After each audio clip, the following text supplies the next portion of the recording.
JFK gets in office, he will expose a lot of this stuff. Former rival Robert Kennedy Jr. and former Democratic lawmaker Tulsi Gabbard are joining his presidential transition team. We know why all of these diseases are going up, and we know how to fix it. Catastrophic quartet of big farming, big food, big pharma, and big insurance. They systematically co-opt every institution of trust, which has led to the global spread of obesity and disease. Who cares about politics if the next generation is dead or close to it before they can even vote? It's a conversation that American families deserve to make America truly healthy again and to orient true scientists toward that aim. How about when your children are sick and you don't care? What's more important than all our kids are sick? It's now or now. I have prayed to God every morning to put me in a position to end this calamity. You would think that the American healthcare system and our government agencies would be clamoring to fix, but they're not. They are deafeningly silent.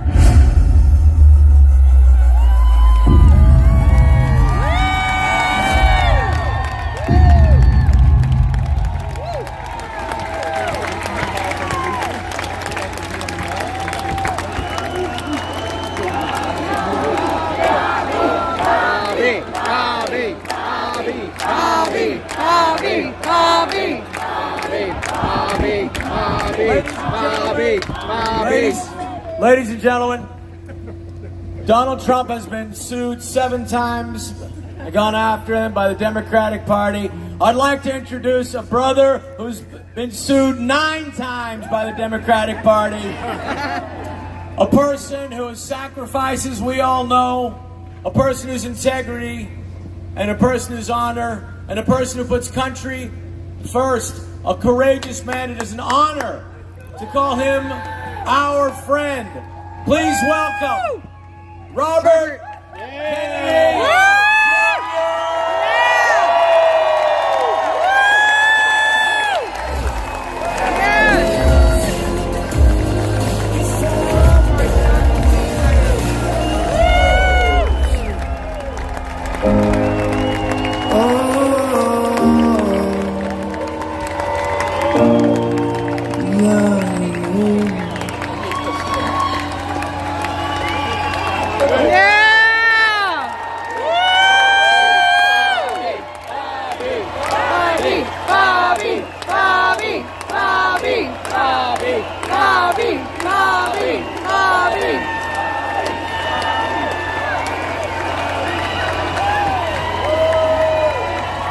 Hello, everybody.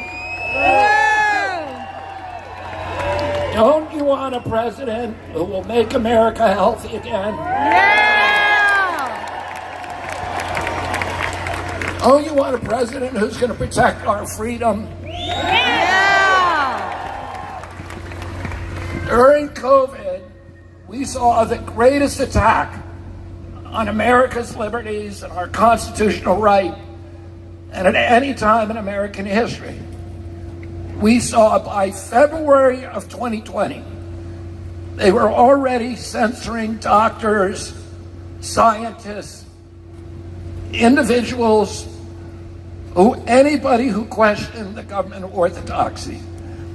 The American press, the guardians of the free speech, of the First Amendment, of our democracy, all took part in this unprecedented effort to silence dissent in our country. The press, which is supposed to function to speak truth to power, instead began silencing the powerless and acting as a bullhorn for government orthodoxies. And as soon as they figured out that they could censor us and that we were going to put up with it, they began an assault against all of our other Bill of Rights. Hamilton, Adams, and Madison said that we put freedom of expression in the First Amendment because all of the other rights are dependent on it. A government that has the capacity to silence its critics has license for any atrocity. So the First Amendment was the most important right. And now, as soon as they figured out that we were going to put up with them silencing dissent. They began their attack against all of our other Bill of Rights. There's 3 legs in the First Amendment. The first is freedom of speech. The second is freedom of worship. They closed every church in this country for a year. Boo! With no scientific citation, no public hearing, no notice and comment rulemaking, no environmental impact statement, all of the protections and the safeguards of democracy. And I've been litigating for 40 years against companies and governments when they try to skirt those requirements. Suddenly they all just disappeared. And one bureaucrat who'd been there for 50 years, you know who I'm talking about?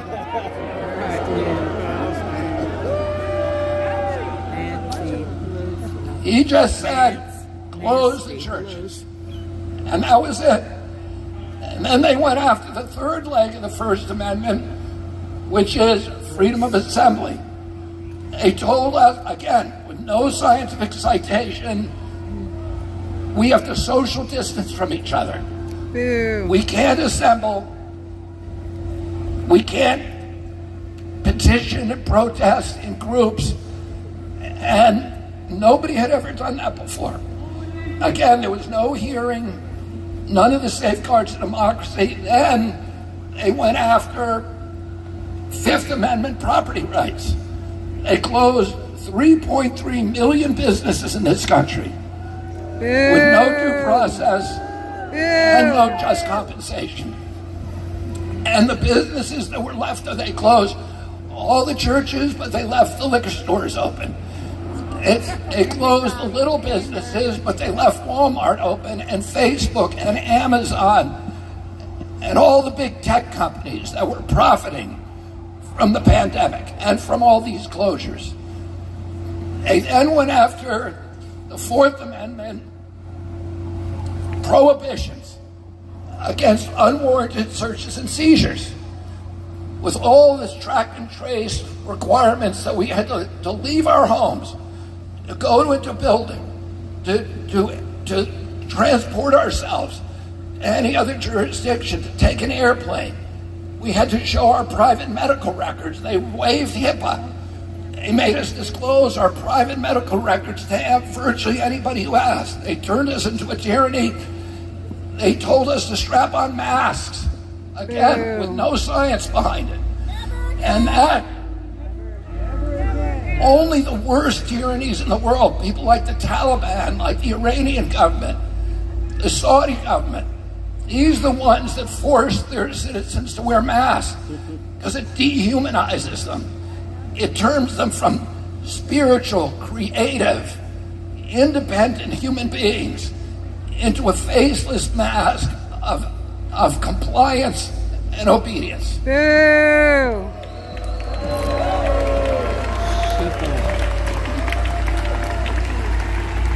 And then they went after the Seventh Amendment, which guarantees jury trials to Americans. And here's what the Seventh Amendment says.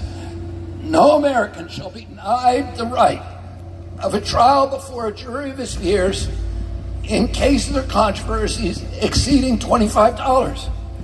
That's all it says. There is no pandemic exception. And the framers of the Constitution knew all about epidemics. There were 2 epidemics during the Revolutionary War, a malaria epidemic that decimated the armies of Virginia, a smallpox epidemic that decimated the armies of New England. Between the end of the Revolution and the signing of the Bill of Rights in 1792, there were epidemics in every city in our country: cholera, yellow fever, typhus, typhoid, malaria, that killed tens of thousands of Americans. Everybody knew about this, and yet they did not put an epidemic exception in the United States Constitution. They wrote the Constitution for hard times, not for easy times. They wrote the...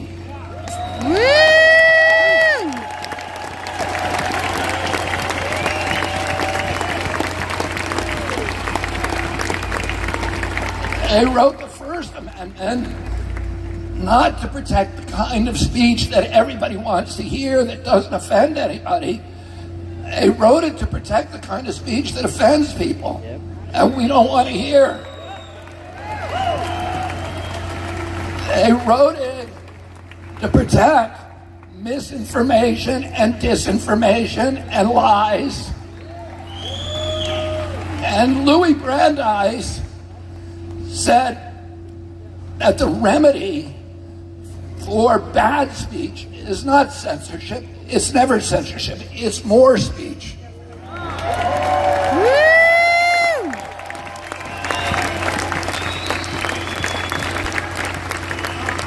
In America, our whole system of government, which is rooted in the First Amendment, is based on this confidence. And when ideas are allowed to triumph in the marketplace of debate, and we will have a better country, we will have more freedom, and we will have a better government in the long run.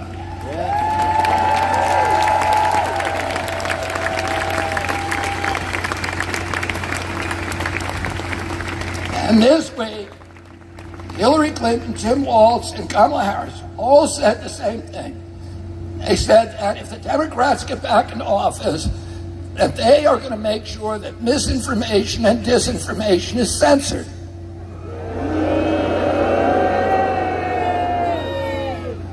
They said that the First Amendment, or they were specifically talking about Elon Musk, and they said that they were going to teach him that the First Amendment is a privilege, not a right. Do you consider the First Amendment to be a privilege? No. Do you consider it to be your right? Yes. Your God-given right? Yes. Do you want to elect government officials who are going to take that right away from you? No.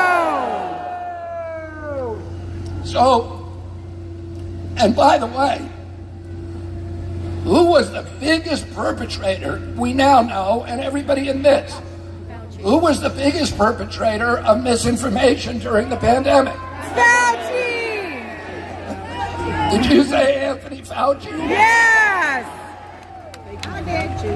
No, it was the government of the United States. So we don't want the government. We don't want to give the government power to censor other people's misinformation while it perpetrates its own, do we? No. And you know, you look at that pandemic, you look at the management and the disaster. The Brown University, they closed all the schools. The Brown University study said our children, our toddlers in this country lost 22 IQ points. A third of children are now going to be taking remedial education, and many believe they will never recover. The GMAT scores are down. All of the scoring of IQ and our children's intelligence are down. This did a terrible, terrible blow to our country. And what was the point of it all? Well, we look at what the outcome was. And the outcome was that they shifted. They closed all of the small business in this country. 41% of black-owned businesses will never reopen. They shifted money upward. They strengthened these big tech institutions like Amazon and Facebook and Instagram and YouTube and Google. And they weakened Main Street and small business and the American worker, and they shifted $4.3 trillion from the American middle class to this new oligarchy of billionaires, which is the biggest outcome, the biggest shift in world history of wealth. And they shifted power. We gave our government all these new powers. And I want you all to remember three things. Three rules. One is that when you give a government a power, it will never voluntarily relinquish it. Second rule, that if you give a government a power, it will ultimately abuse that power to the maximum extent possible. And the third rule is and nobody ever complied their way out of totalitarianism. That's right. Wake up, lemmings. Woo! We the people will not comply. So what are we going to do if they ever try to do this again? We're going to resist, resist, resist. What are we going to do if they try it again? Resist, resist, resist. What are we going to do? Resist, resist, resist. And we enriched all of these corporations and their captive agencies, and now want to go and commoditize all of the things we value in our lives. They're commoditized the Constitution. They have turned the courts into servants for authority instead of the servants of the people. They've commoditized the press and turned the press away from the First Amendment and into propagandists. They're commoditizing our landscapes. They're commoditizing our health. And they're commoditizing our children. And the biggest beneficiary of the pandemic was, of course, the pharmaceutical cartel. Boo! And if you're a part of Big Pharma, the most valuable asset in this country today is a sick child. Boo! And so they want to keep you, they don't want to kill our children. They just want to keep them sick and dependent on chronic disease drugs the rest of our lives. No. And they now have so much power over this, the exemplary democracy of the world, that they have been able to make us the sickest country in the world. Boo. We have the sickest children in the world. When my uncle was president, 6% of Americans had chronic disease. Today, that number is around 60%. Boo! When my uncle was president, I was a 10-year-old boy. We had 3.4% of Americans were obese. Today, 74% of Americans are obese or overweight. Japan, 3% of the people are obese, the same as we were in 1960.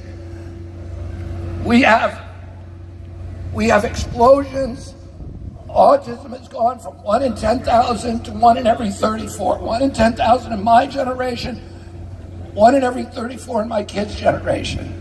Juvenile diabetes, which when I was a kid, the average pediatrician saw one case over a 50-year career. Today, 1 out of every 3 children who walks through his office door is diabetic or pre-diabetic. Our fertility levels are plummeting.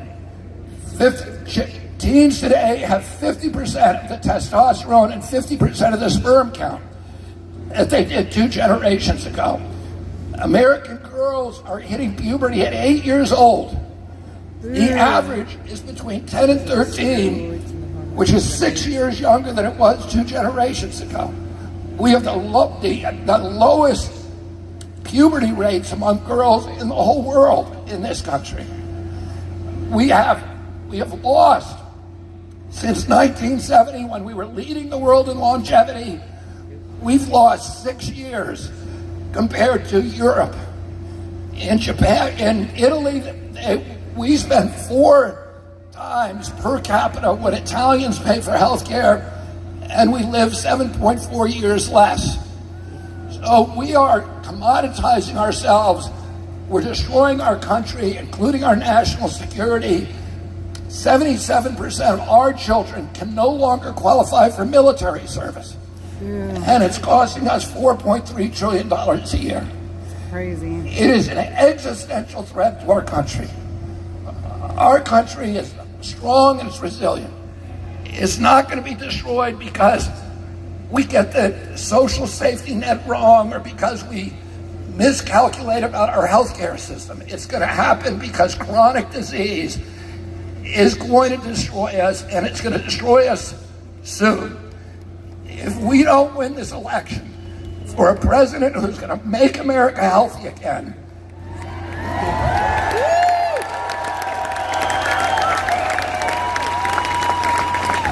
who will bring me into Washington, D.C.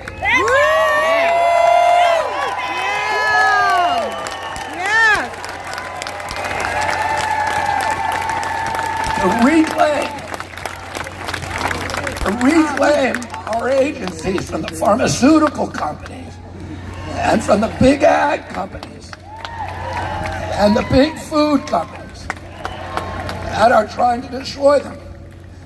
And you know that our food system got transformed in the early 90s. The tobacco companies were loaded with money, but they were under attack from lawsuits and from scientific revelations and government hostility that was eroding their consumer base. So they began using their excess cash to buy all the food companies in our country.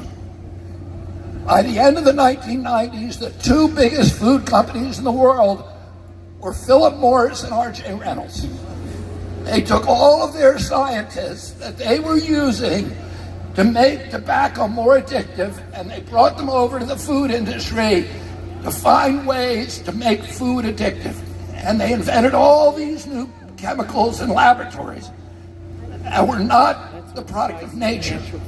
And they put it in our food, and our bodies do not have the capacity to process those materials. They wouldn't let them do this in Europe.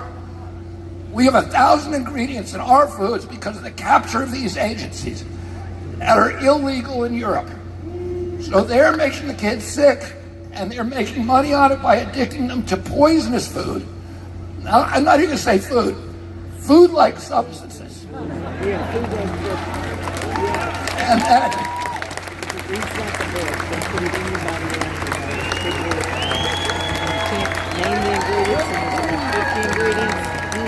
And then their partners in the pharmaceutical industry are cleaning up the profits on it. And FDA now gets 50% of its budget from pharmaceutical companies and from big food companies. Shouldn't be allowed. We know who runs FDA.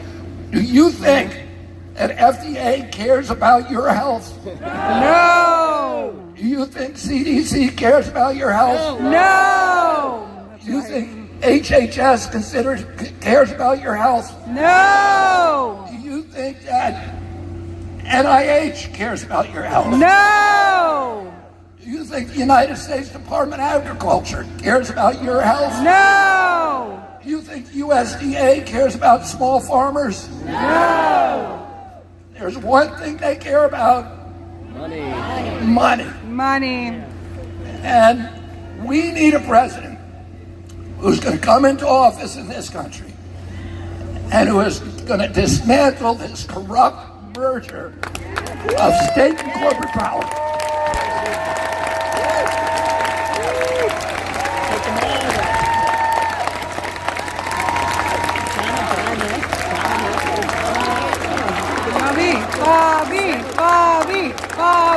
Bobby.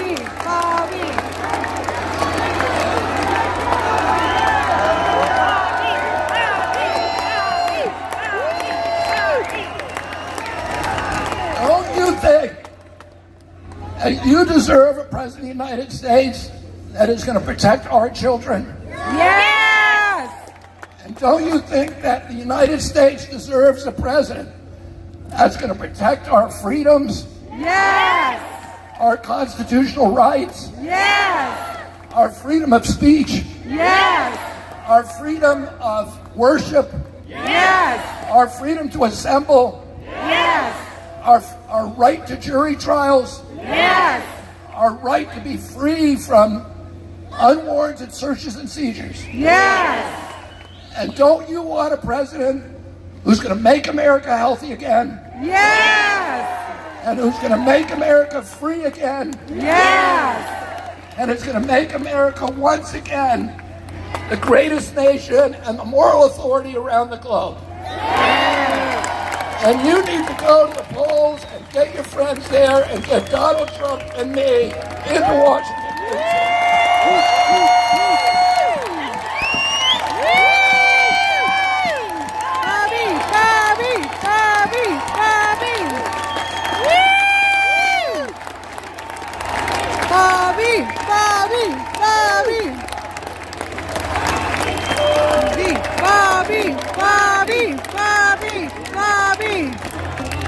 God bless him.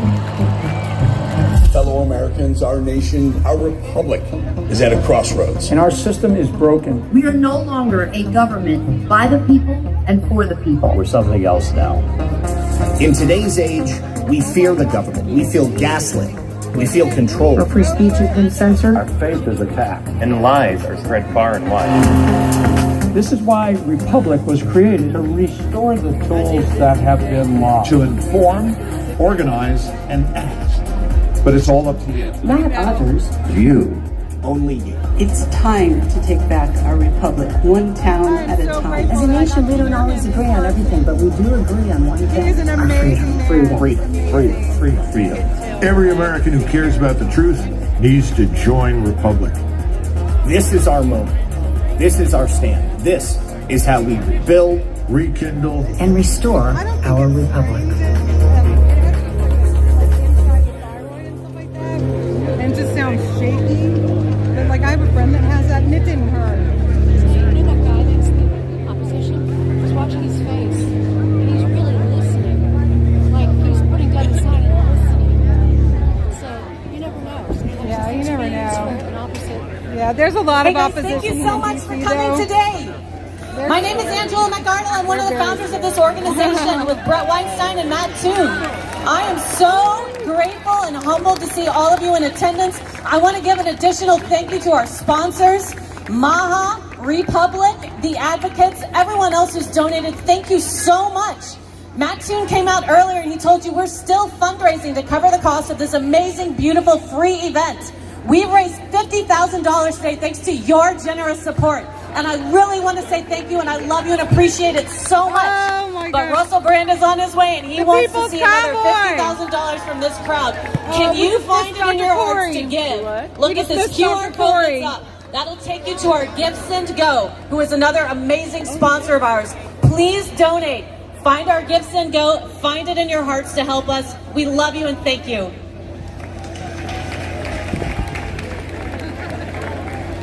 He's saying hey to everybody, you guys. That's Dr. Corey. God bless him. We got to hear him. He came out a lot for the People's Convoy when we were at Hagerstown. And he is just an amazing warrior for truth and health. Wow. How are you guys doing? You having a good day? Oh, yeah. We're going to make America healthy again. Yeah. Are we going to get a podium that doesn't expose that I'm really a midget next time? No, we thank you so much for coming out today. We're gonna bring up a band in a minute here. I do want to thank you, each of you, for coming out and hoping spreading the message out to your neighbors, your family members, and to those people who are on the fence of what this election is all about. And I think we've been at a pretty darn good day today. How about a hand for all the speakers who've come up so far? Nice, Pamela. God bless you. And all have a nice round of applause for all the people working backstage. We all need help, right? Who set all this up. They have big hearts. They're away from their families, and we all want the same thing. We want to continue these liberties for our children and for ourselves. Now, how you guys doing, all right? Okay. They're almost set here. They couldn't do this when Bobby was on stage, obviously. All right. They'll be ready in a little bit. So if you guys need, anybody needs a ride to the airport, you can come with me. I'm leaving in a few minutes. Marshall staff. I want to thank you again, and also thank you, God, for not letting it rain today. Appreciate it. Thank you, God. Yeah. Thank you, Jesus, for bringing all these brothers and sisters together in one place safely. Today is the day Saint Michael, the Archangel, to defend, is in battle and is here to protect us against wickedness. That is today. Yeah. There's no accident. We're Grateful to be here. Woo! Protect me. All right. Protect me. They're only missing microphones, and we'll continue. Vitamin water. Yes, the vitamin water. Yes, it rolled down. All right. That's why you wanted it. You wanted to drink it. Yes. You thought you were going to get a sip? Ladies and gentlemen, we do have a terrific You're not allowed to comedian drink that's going to anymore. be coming up. I think he is a freedom fighter. He's hilarious. You all know him. Jimmy Dore.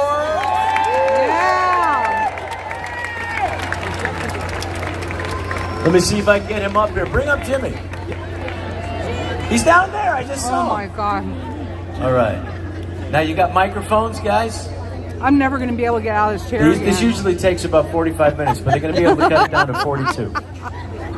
I was standing all day yesterday too. So, here. Right here. while I'm here, shameless plug, I have my new book is about free speech. God bless y'all. Thank you for being here. Thank you so much. This is amazing. Called You Can Do It. You can I do can't. it. I don't think you'll get out to come back. Speak You're your just gonna mind, have to, America. Yeah, hold it.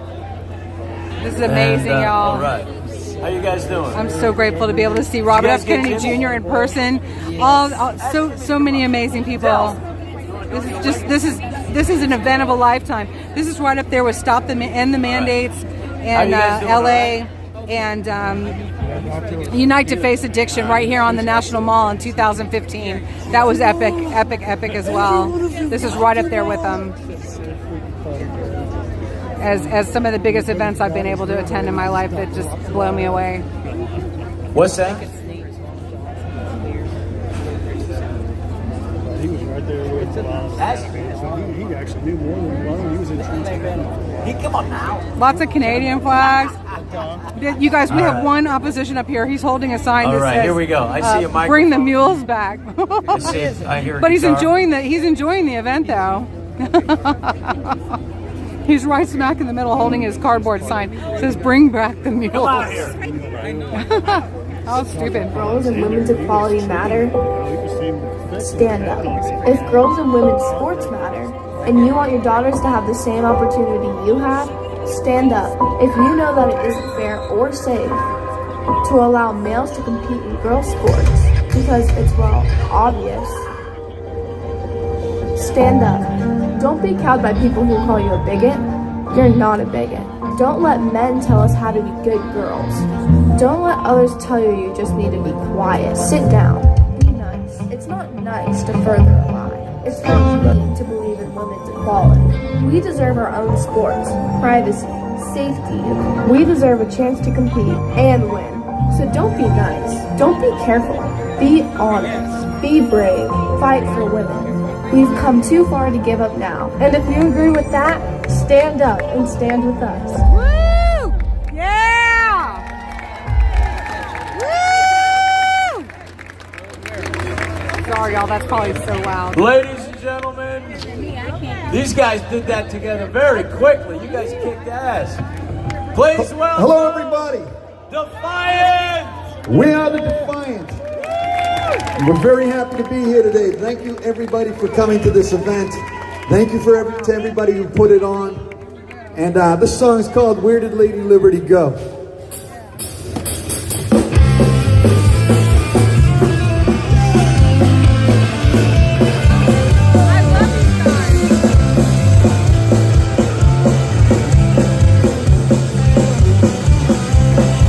In the year of my Lord 2020, I think that the month it was March. Oh, you think it said you were asking by taking a break down the aisle of the arch. Erosion resist and the scoundrels insisted your game was far too tall a task.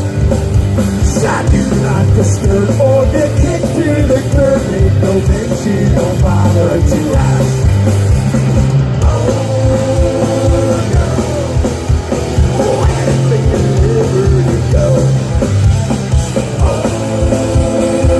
See back the thing I feel it on.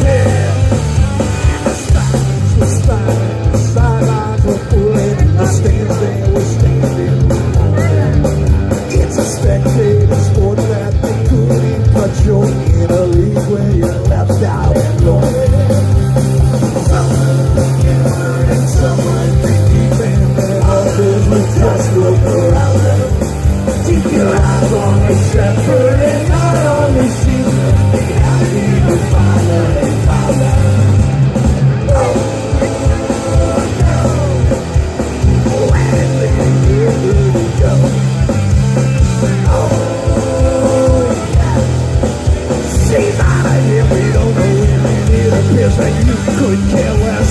Good day and God bless. How you feeling?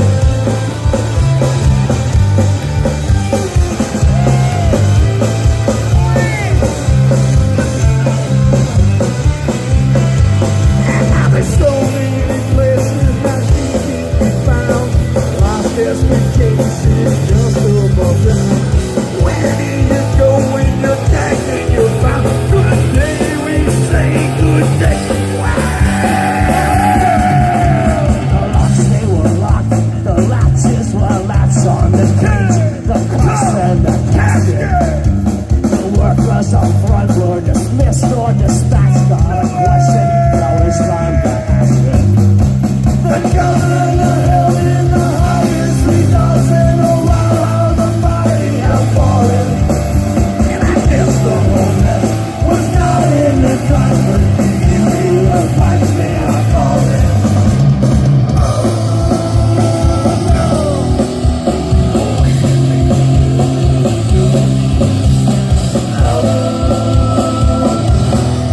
We don't know where she went, but we can sure as hell tell you the reason why. Good day and goodbye.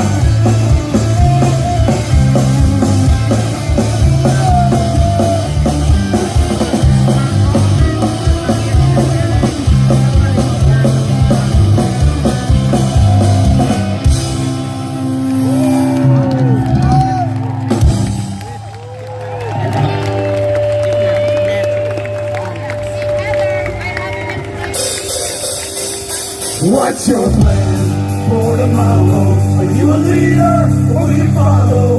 Will you fight back or will you cower? It's our time to take back the power. What's your plan for tomorrow? Are you a leader or will you follow?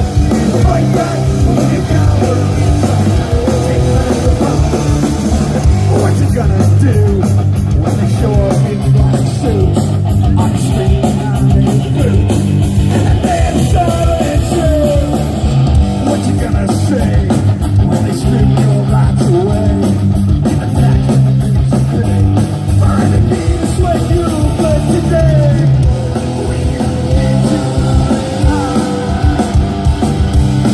We won't get pushed off to the side.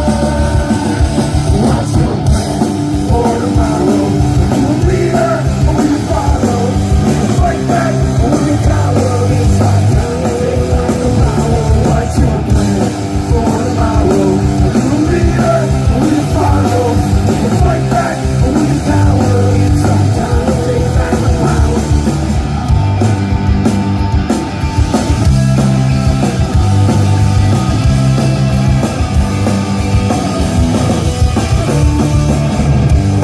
When the judges are unjust and the jury must discuss, say you're the best one of us. Where you gonna turn?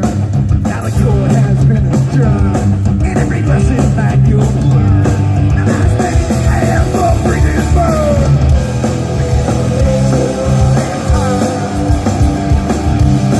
We won't get pushed off to the side. What's your plan for tomorrow?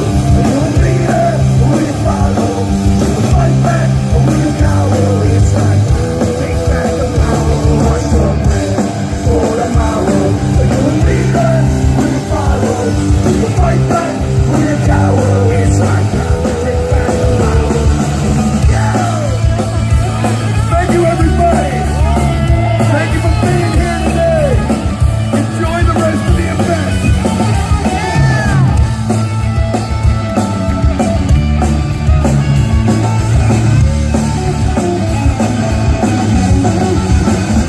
What's your plan for tomorrow? Are you a leader or will you follow? Will you fight back or will you cower? It's our time to take back the power. What's your plan for tomorrow? Are you a leader or will you follow? Will you fight back or will you cower? It's our time to take back the power. What's your plan for tomorrow? Are you a leader or will you follow? Will you fight back or will you cower? It's our time to take back the power. It's our time to take back the power. It's our time to take back the power. It's our time.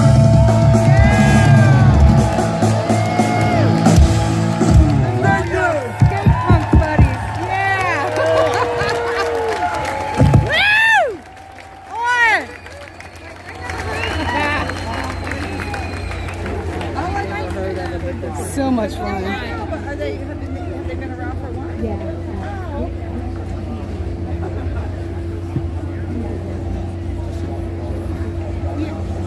Oh, really? Ladies and gentlemen, please welcome our next MC, war correspondent, veteran journalist, Laura Logan. Lara's here, you guys. Oh, yeah. Woo! Lara! My name is Laura Logan, and I am a dying breed. I am a real journalist. Woo!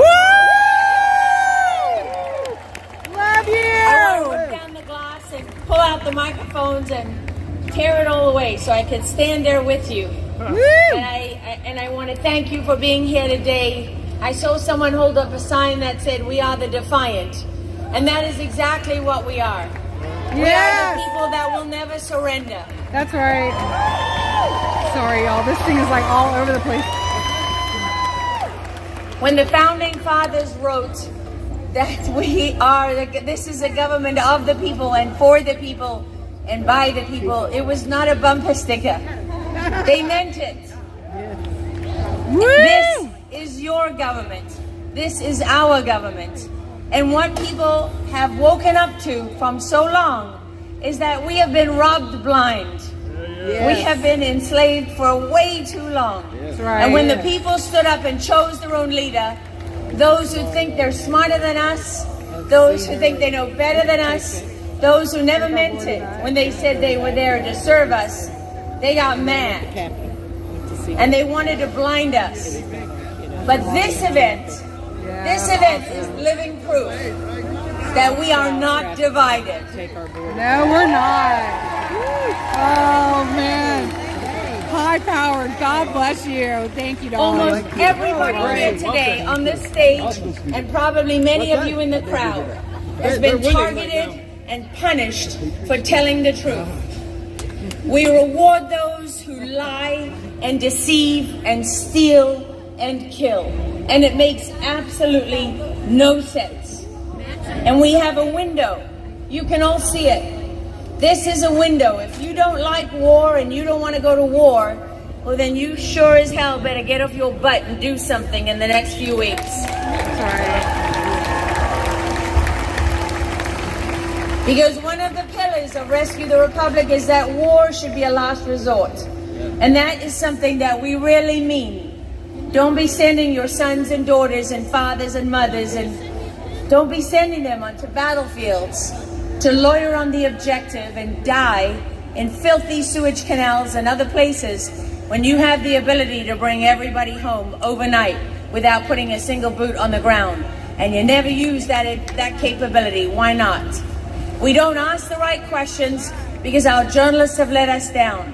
We've been betrayed by our doctors, betrayed by our leaders, our elected officials.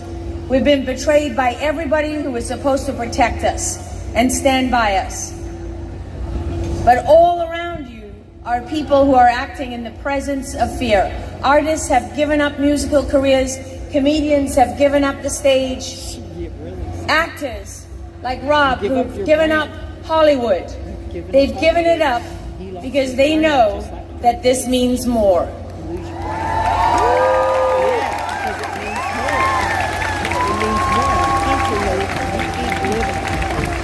You don't need to hear more from me because the next person on this stage is much more entertaining and much funnier. He's been a comedian, he's been a podcaster, he's been a famous Hollywood actor. He's done some crazy things. I want to know if he's wearing white underwear today, and if I ask to if he'll baptize me, I'll let him baptize me if he'll strip down to his undies. Is that a good idea? Do it, Russell! He makes them crazy. Yes. He makes them crazy because he defeats the narrative. Yeah. They want you to think if you don't believe in censorship, somehow you're far right. We'll do anything to save one more. If you believe in, if you believe in freedom, somehow you've become a terrorist or a domestic violent extremist. I don't know what the hell happened to these people. Somebody sucked out their brains and fed them something. Yeah, they did. But they're wrong. And guess what? They're not winning. No, they're not. Every time they try to kill the orange Jesus, they bring more people to the fold. This, as you all know, is a revolution. Yeah. One of peace, one of love, and one that brings God back to the center of this land. Yeah! Yes! One nation under God! I don't believe most of what they tell me. I'll never take a knee, and I will fight to the last breath in my body. Woo! Is he ready? Now, I don't want them to yell at me for talking too young, but I gotta make sure that the man of the moment is waiting in the wings. There's not enough activity to my side, so let's talk about Russel Brand. Russel Brand is just classic because he came from their world. They don't like it when you come from their world. They held you up, they adored you, they made you a hero. They gave you prizes, they wrote glowing articles. Now they have to find a way to say, well, we didn't mean any of that. None of that was true. Just like me, I used to be a great journalist when I was on 60 Minutes. Apparently now I've lost my mind. You know, great doctors. There's some great There he doctors. is. I just saw him come in the back door. People that were elevated at UC Berkeley and above, right? And now they're no longer great doctors because they believe in natural immunity and they don't want to be experimented on or lie to their patients. What happened to that? Yeah, really. Uh-oh. Russel, if I let you baptize me, will you strip down to your underwear? Russel! Will you baptize me in your underwear? No, that's not right. That's not right. He doesn't think I'm serious. I was 8 the first time I was baptized. It was humiliating then. Aww. Ladies and gentlemen, I want to welcome to the stage a great man who is brave and doesn't care what they say.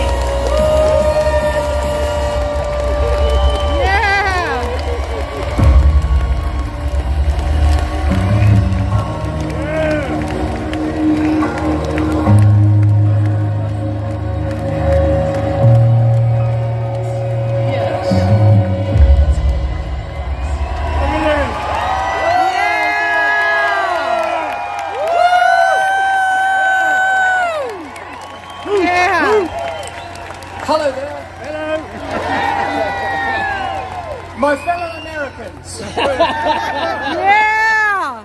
It's so lovely to be part of a double act that would have seemed somewhat unlikely just a short decade ago with my esteemed colleague and fellow clinical psychologist, Dr. Jordan Peterson, everyone. Woo!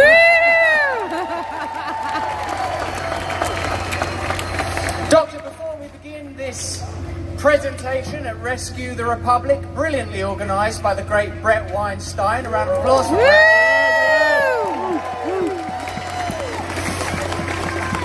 I'd like to allude to the fact that it can't have been easy for him to get licensing and permit for this event, when surely at some point he'd have had to have explained what its purpose was, its proximity and its location, other than holding the event on January the 6th. I don't know what he could have done. To make it more administratively challenging for himself. So once again, Brett Weinstein, thanks for holding this event.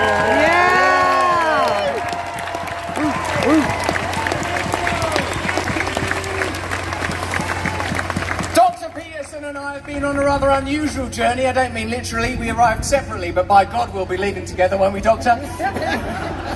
To arrive at this stage. I'm an Englishman, I'm not from your great country, I admire it and you very deeply. I'm not traditionally what you might regard as a Republican or a Trump supporter. I have arrived on this stage via Hollywood, via liberalism, via all sorts of images of freedom, in the form of decadence and Epicureanism, the mindless pursuit of pleasure as a god. But I stand before you today Thankfully, with a professional psychologist, because I could go crazy at any moment. Because I admire your spirit of freedom and your liberty. And it seems to me that once the MAGA movement is joined by Robert F. Kennedy... and Tulsi Gabbard... it becomes plain where the true anti-establishment sentiment lies. And it is not with the current incumbents of the White House who, for all their rhetoric, advocate for further and deeper and more expensive wars, who seem keen to lubricate the pathway to authoritarianism and totalitarianism with talk of protecting the vulnerable. During the pandemic period, we saw how they protect the vulnerable by imprisoning the majority, by medicating everybody, by obfuscating facts, by concealing truth and controlling freedom. I, like many of the organisers of this event, believe that this is a critical moment for us. Not just the ordinary rank and file supporters of the Trump and MAGA movement, although to you, of course, I am open-hearted and full of deep and Christian love. But also to people that would never consider voting for Donald Trump. It is to them that I reach out in earnest and say, if you care about democracy, if you care about freedom, if you care about ending war, if you care about your children's health, ultimately if you care about freedom, this is the time for you to do something decisive and different. I pray for a free and fair election in November. I pray that great American heroes like Edward Snowden will be revered and heard. That international martyrs like Julian Assange will be accredited. That the defense industry, the big food industry, the big agricultural industry that prohibits, curtails and oppresses ordinary farmers will face at last the serious opposition that it requires. And if it takes me, an Englishman, and the great Dr. Jordan Peterson, who is, whatever his great credits, he's still Canadian. He's so far. They're working on that, aren't they? We're here in support of your freedom, our freedom, and collective freedom. So with that, I will now ask you, Dr. Jordan Peterson, why did you, because now, but this is a segue, I'm moving to an interview now, I'm aware I've spoken for a long while. Any of you that know Jordan Peterson, well, you've never seen Jordan Peterson not talk for that long, have you? Well, you know, it's not entirely obvious to me what the solution to the situation is, you know. It's pretty plain.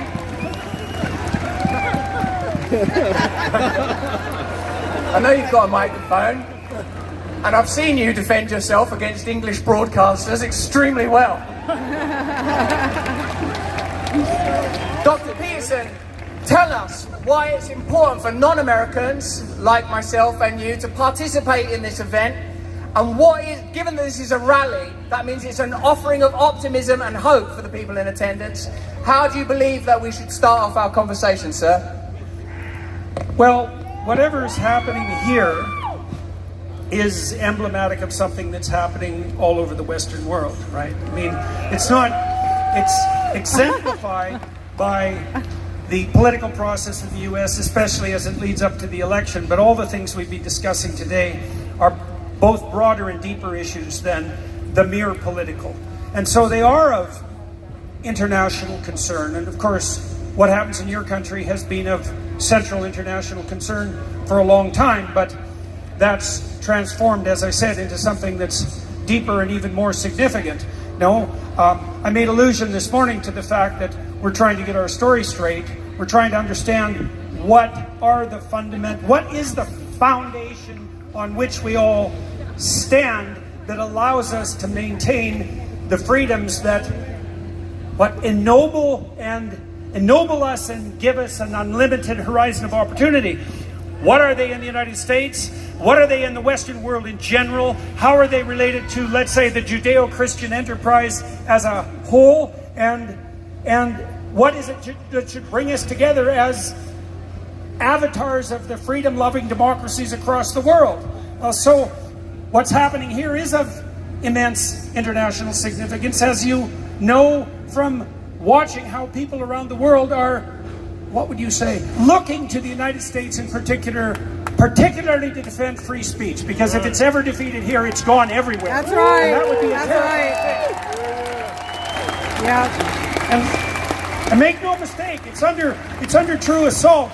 In my country, there's a bill that's in second reading, which has pushed it quite a ways along the legislative route, Bill C-63, which literally allows people to be reported to a provincial magistrate under the possibility of 1 year's imprisonment in their own house with an ankle bracelet, with all their communication intercepted in consequence of anyone's complaint that they're afraid that a hate speech event might occur in the next year. Yes, that's Bill C-63. You know, and I've read that bill 3 times, because every time I read it and then think about it, I can't believe that I could have possibly understood it properly. And yet here we are, and there is very similar things going on in the UK. There was a terrible bill that was recently defeated in Ireland, for example, which would have put severe restrictions on free speech. And there are people in the UK who are being persecuted, and seriously persecuted, for expressing their opinions, offensive though they may be, publicly in a manner that is absolutely necessary if you're going to support free speech. And we know that, well, the free speech that offends no one requires no defense, and that's partly because it has no content. If I only ever say something that everyone agrees with and produces no emotional response whatsoever, there's no point in even speaking. Because you don't have to concentrate on what's obvious if you're going to speak. You have to concentrate on what's contentious and disruptive.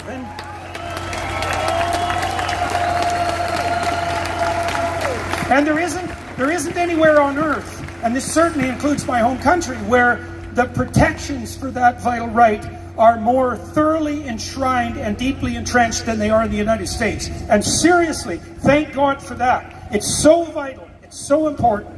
Yes. So, and so good on you for managing to maintain it, and don't be taking it for granted, because it could disappear at any time, as Robert Kennedy pointed out earlier. So.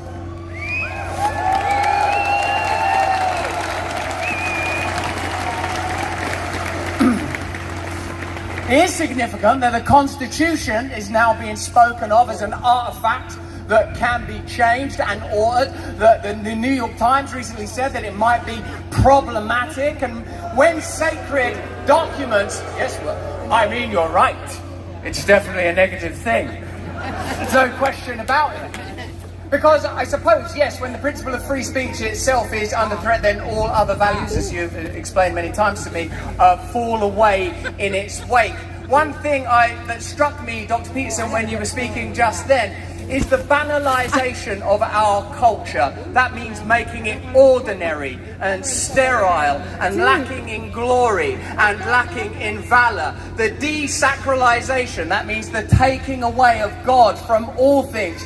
It seems that there is a globalist and totalitarian scheme to replace God fundamentally, to remove God from the conversation, in order that the globalist state may lay claim to the edicts that we would previously have afforded our Lord and Saviour, the one true living God. I'm being attacked by a Canadian American flag. As a Christian, the principle that matters most to me is non-judgment, forgiveness, service, recognition of my own failings, of my own imperfections, of my own sin. Any of you that saw the recent photograph of me in my underpants will know that I am capable of erring even while baptizing. I did some baptisms. I've not been a Christian very long, but I'm getting right out there and doing the baptisms. The apostles were doing it on day one. That's what I heard. Work in progress. Work in progress. Coming out here and having just a cozy conversation We have to take risks with one another. We have to be clear on subjects such as racism and ending bigotry and ending hatred and allowing the people the ability to express themselves individually through their identity based on that principle of Christian love and forgiveness. And I'll take a risk greater than finding yourself in the acquaintance of the Clintons or finding yourself on a flight with Jeffrey Epstein. And I speak as a man who went to Vegas with Diddy and was sailing by 11 p.m. Alone, I point out. No freakouts, no baby oil. Maybe I could speak to this. Oh, well, you've got to pick up off that. On the subject of P. Diddy, a lot of people enjoyed his early work with Biggie, but after all, did he not cede too much territory to Def Jam and the great work of Rick Rubin?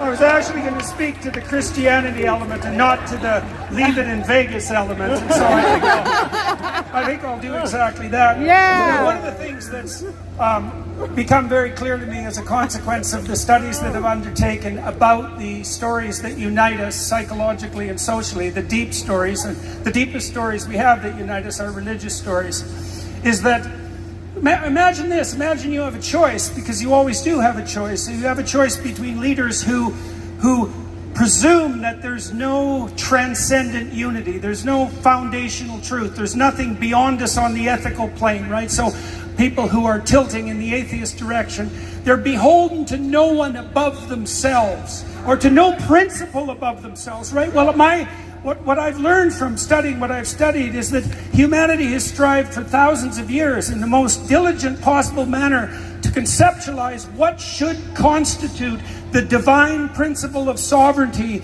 to which every man and woman is beholden and by whom they're judged, whether they know it or not. And that means that there's a sovereign spiritual process that even those who rule us are required to adhere to and kneel to. And if you think clearly, if you think clearly about that, what you understand is that if you have a man or a woman who's leading, who's in a position of sovereign power, and there's nothing to whom they're beholden, the tendency is going to be very strong for them to regard themselves as the sole source of authority, order, and progress. And there isn't anything more dangerous and totalitarian than that. And so this realization that Russell has come to, that there has to be a divine sovereign principle under which we all operate, including the political, is in no small part a fundamental protection against the totalitarian assumption that the leader himself is God. And heaven help us, and seriously so, if we ever fall into that delusion.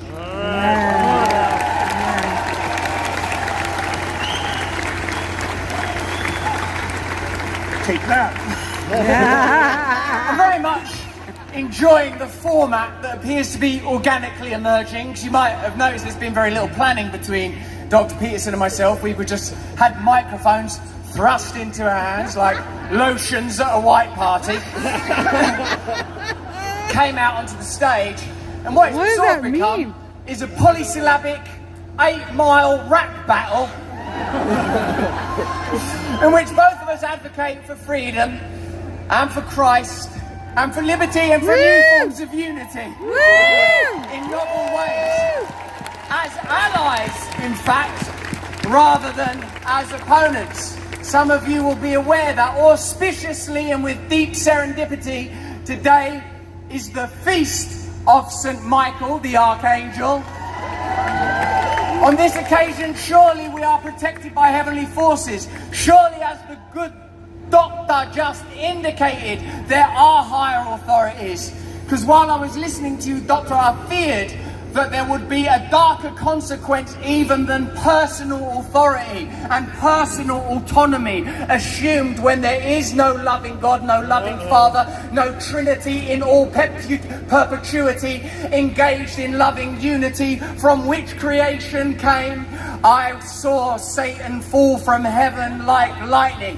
The principle of separateness, the principle of self-centeredness, the principle of the ego, the principle of solipsism upon which this great culture is being steered towards.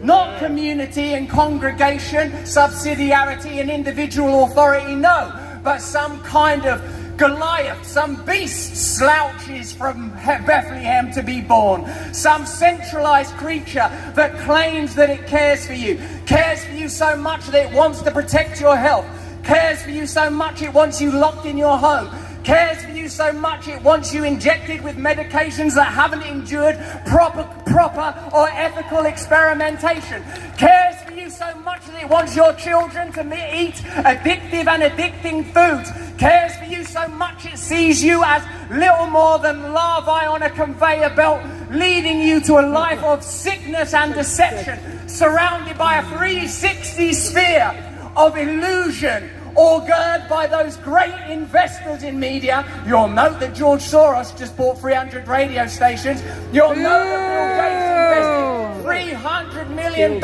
in media donations in the last few years.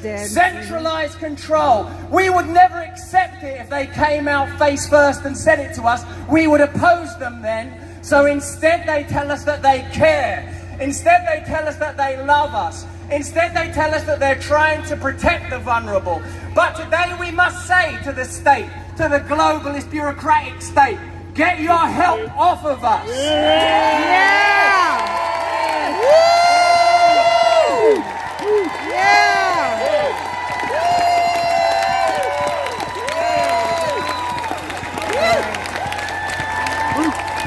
I gotta say,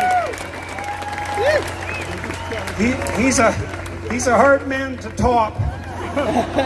I think what I'll attempt to do is to weave together one of the themes that I developed earlier today, and that's the theme of self-sacrifice. One of the things we talked about was the notion that the antithesis of the power that the radical utopians insist lies at the basis of all human relationships is something like voluntary self-sacrifice. Now, in the fundamental traditions that guide our culture, we're enjoined to, what would you say, to place ourselves at the service of the divine logos, right? That's a classical Western conceptualization that's derived from both Greece and Jerusalem. And to put yourself at the service of the divine logos is to allow your speech and your actions to be guided not by your own narrow and hedonistic, immature self-will, but by the aim of your soul towards the highest possible good. That's expressed.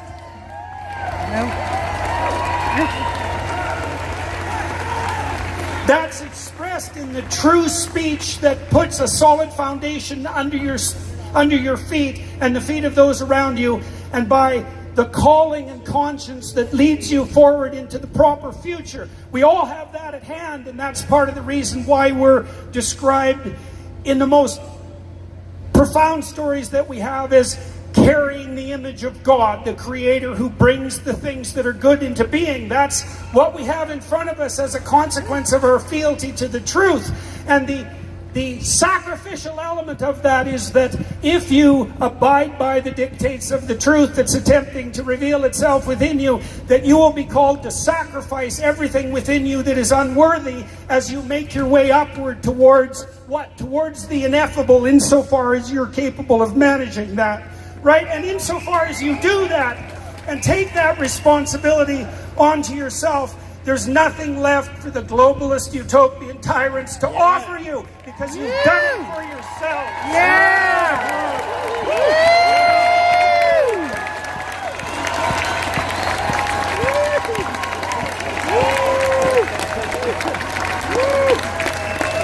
Kick George Soros to the curb.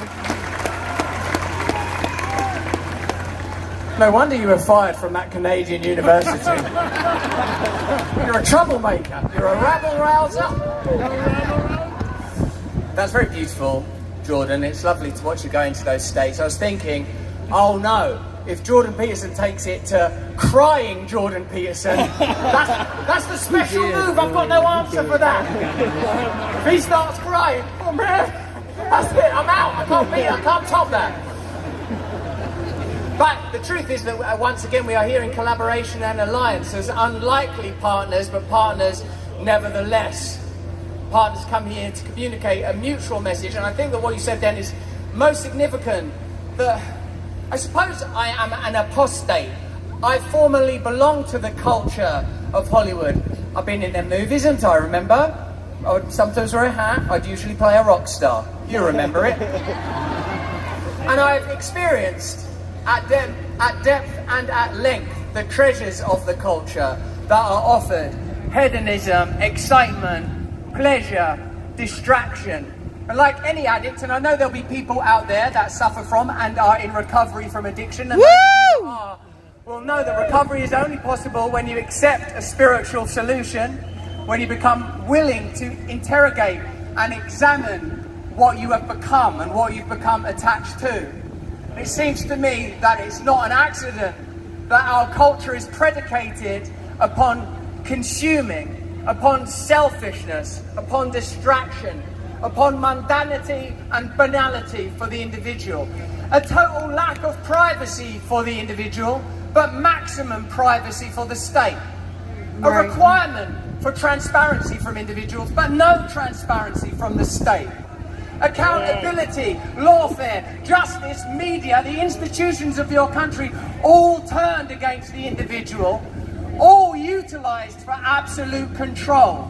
Of course, this kind of control would never be accepted if it were visible. It's only through constant escalating crisis, through the elevation of fear and the stimulation of desire, like rats in laboratories, are stimulated into distraction and compliance. When I watched the Democratic Party National Convention, I enjoyed how well it was crafted and staged, and I reflected on the days when I would host things for MTV like the VMAs. For indeed it is the spectacle of politics, because where there are no principles or values to undergird them, all that's left is a pantheon of stars and new argot of empty language. TV shows where celebrities are paraded before you to willingly endorse ideas and policies and wars and food and power that they'll never eat or suffer as a consequence of. It won't be.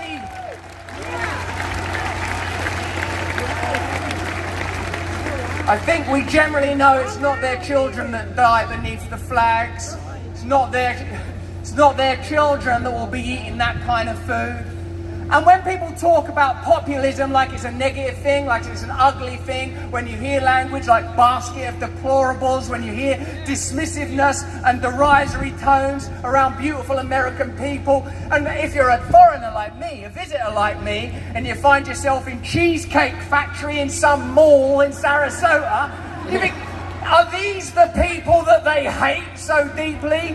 These kind and friendly, warm and charming individuals that don't seem to me to care a great deal about race, that don't seem to me to care about the private sexual behaviour of other consenting adults, that want to worship God, raise their family, connect to nature and experience love, but from every single angle in the name of protection are being prevented from experiencing what ought to be sacred above all else to Americans. And I say that in the shadow of this mighty pyramid phallus object. It's the right to proudly be who you are, to openly love one another as He has loved us.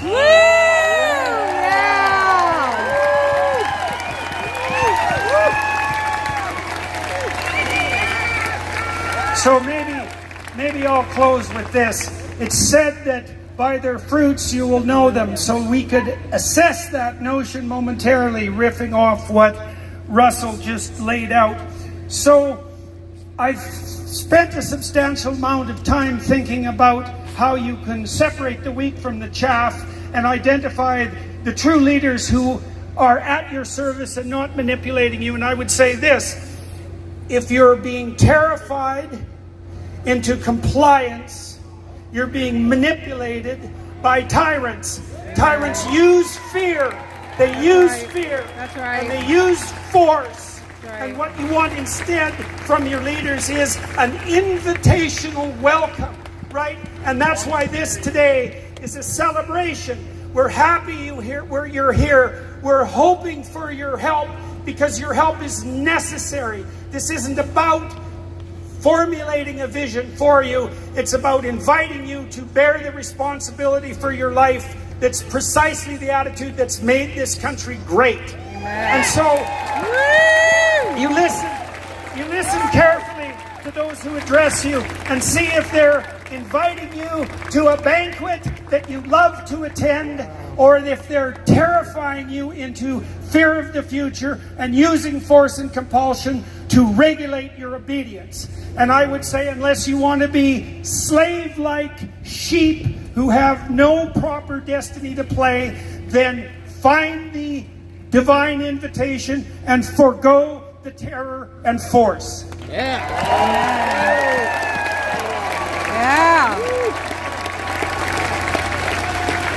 Ladies and gentlemen, I happily concede this unofficial debate rap battle to the great Jordan Peterson.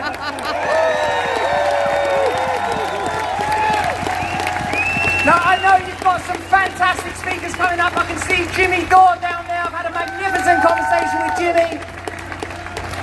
And above all else, when I speak to Jimmy Dore, he impresses upon me the necessity for unity, the necessity to remain vigilant, the opportunity to find alliance between one another, to focus on the issues: health, ending war, free speech, not personalities. And if I have your permission, I would like to end in a short prayer on this holy and auspicious night.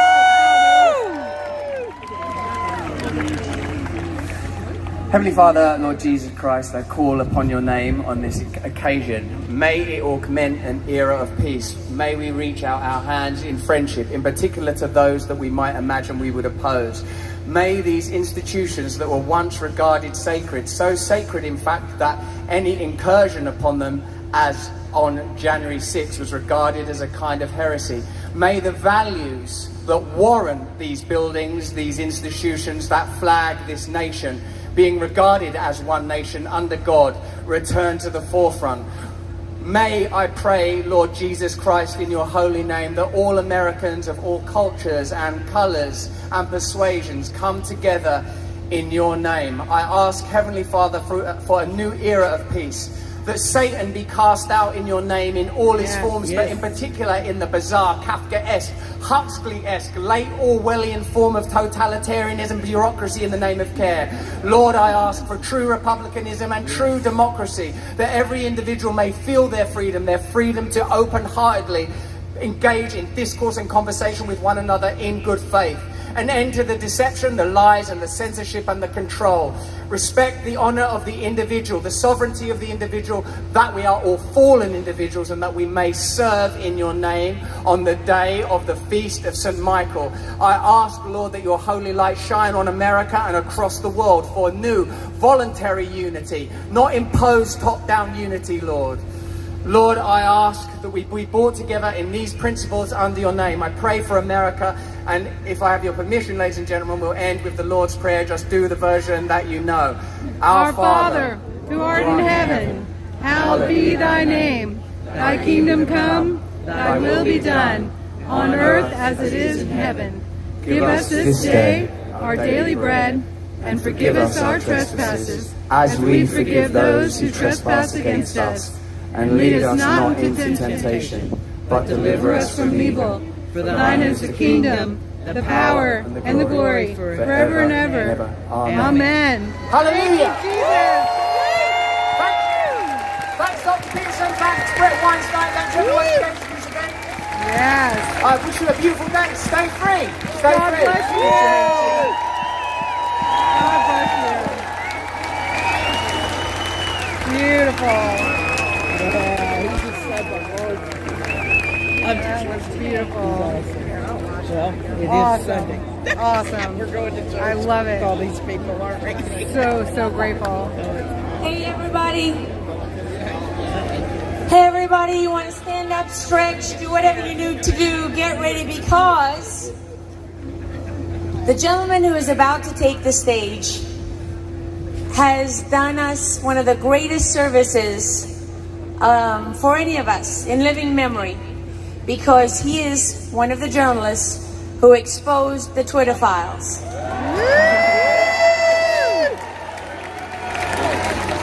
I am so proud as a journalist. Matt and I have both been journalists for more than 35 years, and I am so proud to introduce him, especially because he's super nervous backstage, and I have the mic right now, so I can do whatever I want. And he should be nervous. No, I'm just kidding. I'm just kidding. This is a great moment for me, because Matt and I have been to war when he was at Rolling Stones, and I have so much respect for him. He is a man who stood up to being canceled. He stood up to being targeted. Yes, he stood by the truth no matter what. He really did. And you know what? You need fighters like that, because we're not afraid to take a hit. Amen. And you can keep coming, and you can keep coming, but it doesn't matter. So the old tactics, they don't work. What they want is to keep us isolated in our little bubbles, our feedback loops, where they feed you what you want to hear. And Matt Taibbi has a voice that reaches beyond the feedback loop. It breaks through the information dominance, and it's very, very important. So I want to ask him to come out on stage. Where is he? Where is Matt? Matt Taibbi, we need you.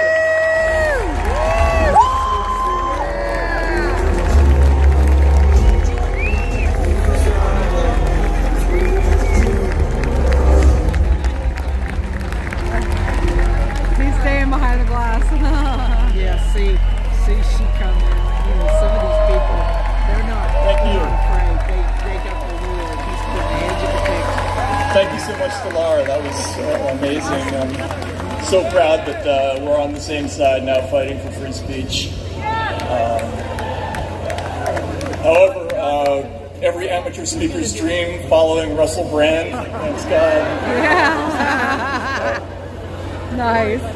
So I was once taught you should always open an important speech by making reference to a shared experience. So, what do we all have in common here at Rescue the Republic?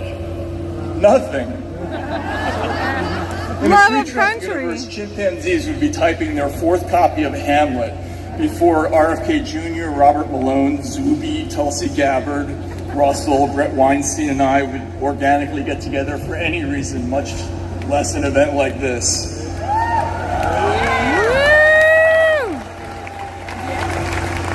One thing we all have in common, or most of us have in common, is that most everybody here has been censored. Now, the issues were all different, but pretty much everybody here disagreed with authoritative voices about something. Now, saying no is very American, from "don't tread on me" to "nuts" to "you cannot be serious."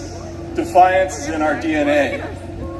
Now, disagreement is seen as a threat and must be hammered out of existence, according to John Kerry, the former presidential candidate. Just the other day, you heard about this?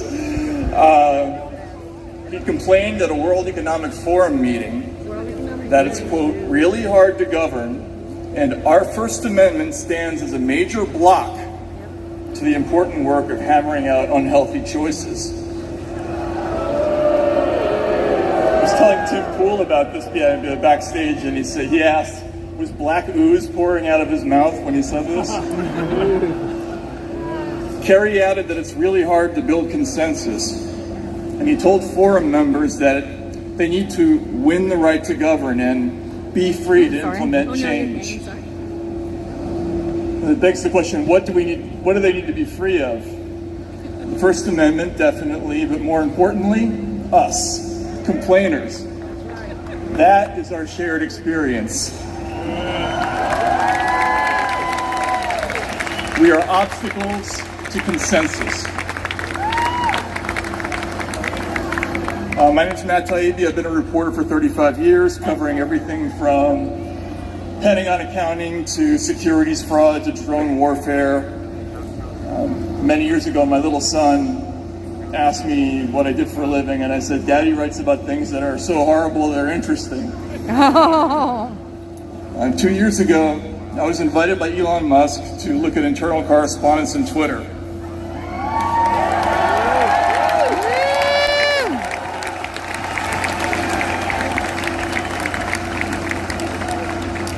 And this led to a series of stories called the Twitter Files, whose main revelation was a broad government effort to suppress speech.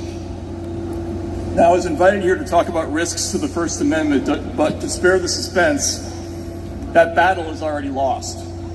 State censorship is a fact in most of the West.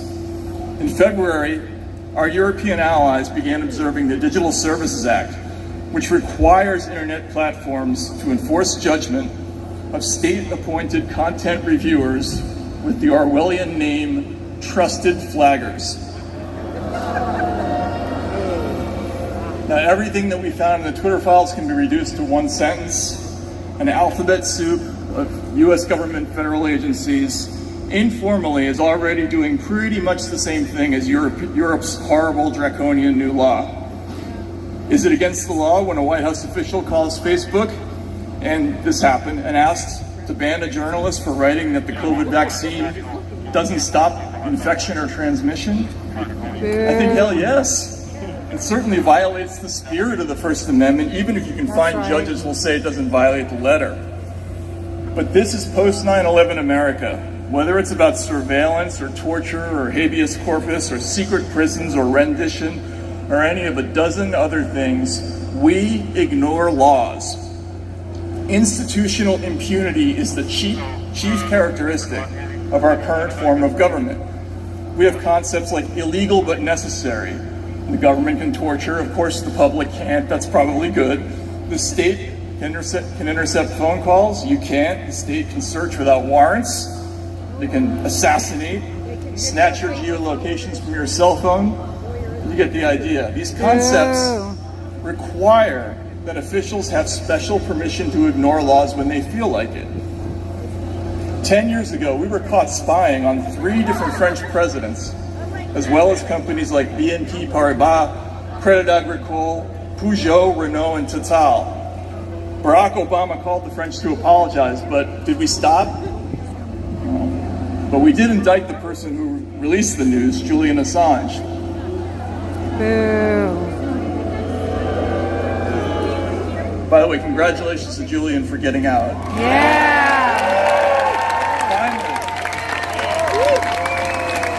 Free J6! And shame on every journalist who didn't call for his release.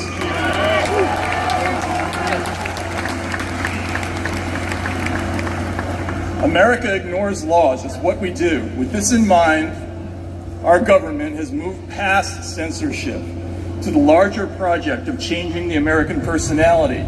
They want a more obedient, more timorous, more fearful citizen. And their tool is the internet, which is a vast machine for doling out rewards and punishments through likes and views or shaming and de-amplification. The mechanics are complicated, but the core concept is pretty simple. You're up-ranked for accepting authority, you're down-ranked for questioning it. Questions are actually considered a form of disinformation in some ways. So let me pause to say something about America's current intellectual class from which the anti-disinformation complex works. By the way, there are no working class censors. The dirty secret of content moderation all over the world is that it's a tiny sliver of educated rich correcting everybody else. It's telling people what fork to use, but you can get a degree in it, basically. The problem is, America has the most useless aristocrats in history.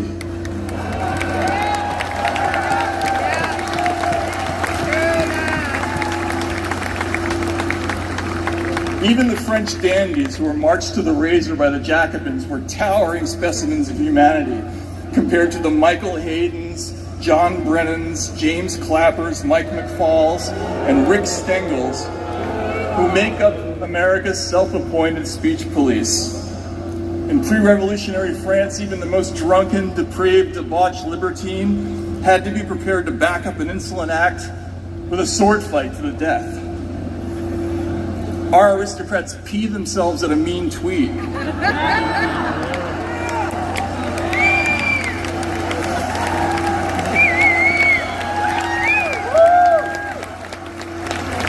These people have no honor, no belief, no poetry, no art, no humor, no patriotism, which is unique to them, no loyalty, no dreams, and no accomplishments.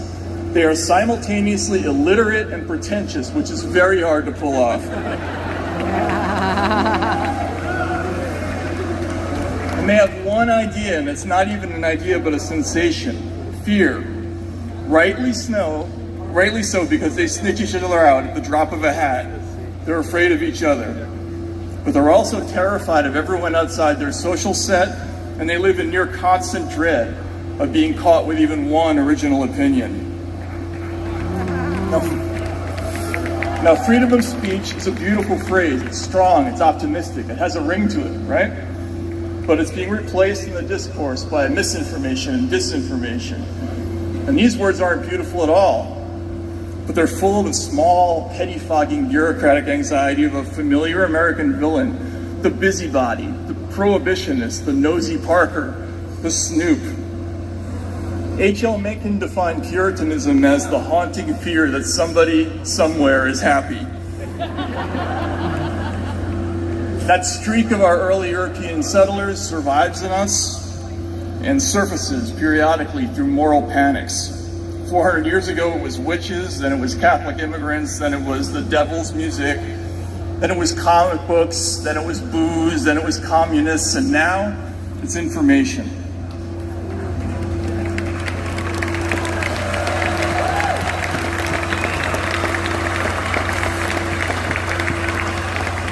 Oh, God bless you, MC.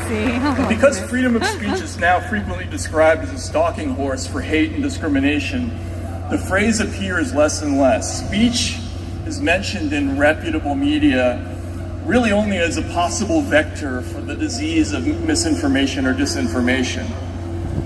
And for most people, the only thing that will remain of this issue soon is a little flutter of nerves reminding them not to think about it. That's why it's important to understand the end game of the censors is not controlling speech. They're already doing that. They're already removing speech. The end game is getting us to forget that we ever had anything to say. So true. Yeah.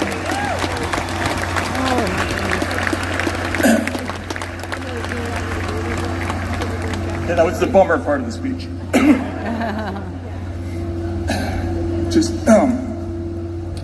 To small thinkers, speech is just a wilderness of threats. You know, the people who look outside the window and they see nothing but ticks and bugs and germs and bats.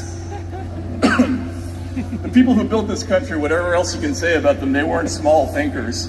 They were big thinkers, and by that I mean not just intellect, but arrogance, gall, brass, audacity. Kurt Vonnegut, that's right.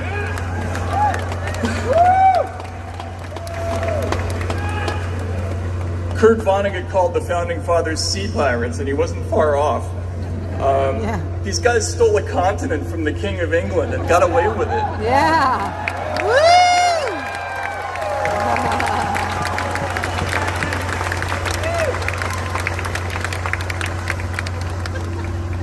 And you ever think about why people root for the robbers in heist movies? There's a little bit of outlaw in all of us. Eminem said there ain't no such thing as halfway crooks. And there was nothing halfway about the writers of the Constitution. James Madison, the author of the First Amendment, foresaw this exact situation of a government that ignores laws. In fact, and I didn't know this until I had to research this speech, he was originally opposed to the Bill of Rights because he didn't think paper guarantees could stop a corrupt government. So he thought bigger. He put together a document that was designed to inspire a certain personality type that would resist efforts to undo the experiment. And here a very important quality came into play. James Madison was a great writer. The 44 words of the First Amendment were composed with extraordinary subtlety. Congress shall make no law respecting an establishment of religion or prohibiting the free exercise thereof, or abridging the freedom of speech, and here's the alliterative part, or of the press, or of the right of the people peaceably to assemble and to petition the government for a redress of grievances.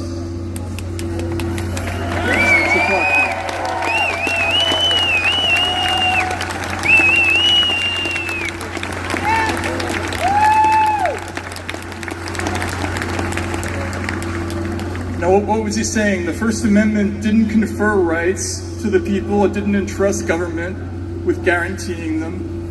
Instead, the founders stood to the side the way an old country recognizes a new country, and they simply acknowledged an eternal truth, the freedom of the human mind.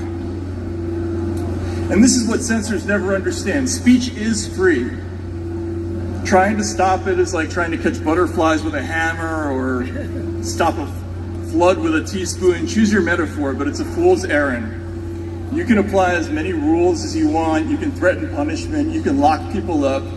The human mind always sets its own course, even in spite of itself.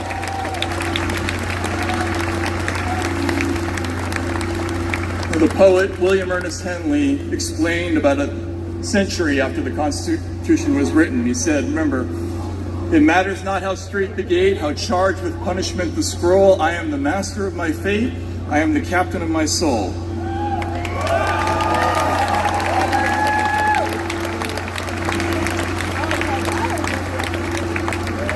And unlike the busybodies of the internet age, to whom words are just another overproduced, overplentiful, unnecessary, and vaguely hazardous commodity, like greenhouse gases or plastic soda bottles, people like Madison understood the value of language. In 1787, you might have to walk a mile or 5 just to see a printed word. And it was probably the Bible.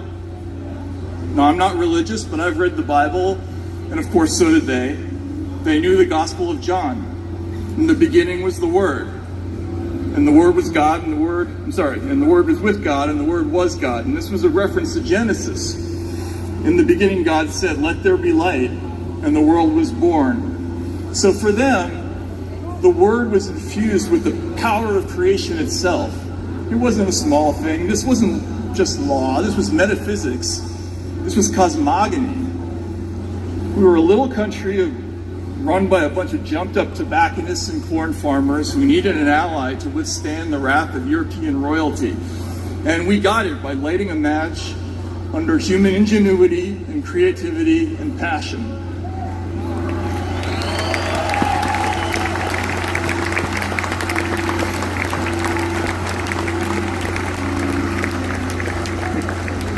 Now, what was the American personality? Madison said he hoped to strengthen the will of the community, but other revolutionaries weren't quite so polite. Thomas Paine's central message was that compared to even the humblest farmer was a towering moral giant compared to the invertebrate scum who wore crowns and lived in British castles.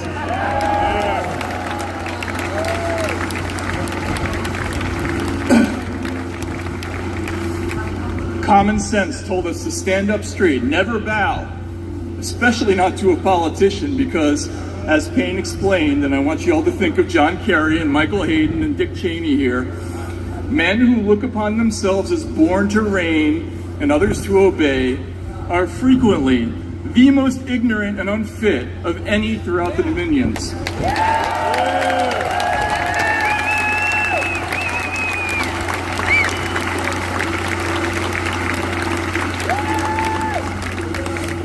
Oscar Wilde noted ours is the only country in the world where being a kook is respectable. Every other country shunned the tinkerer or the mad inventor or the crazy genius, and they cheerfully donated them to us, which turbocharged our American experiment. We welcome crazy people. And the world has light bulbs, the telephone, movies, airplanes, submarines, the internet, false teeth, the Colt 45, rock and roll, and monster dunks as a result.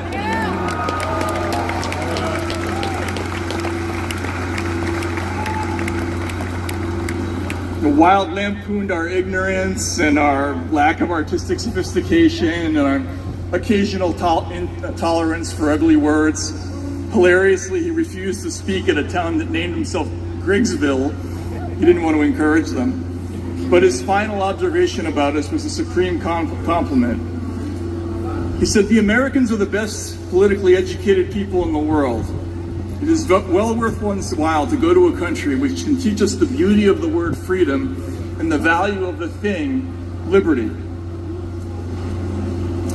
In my 20s, thank you.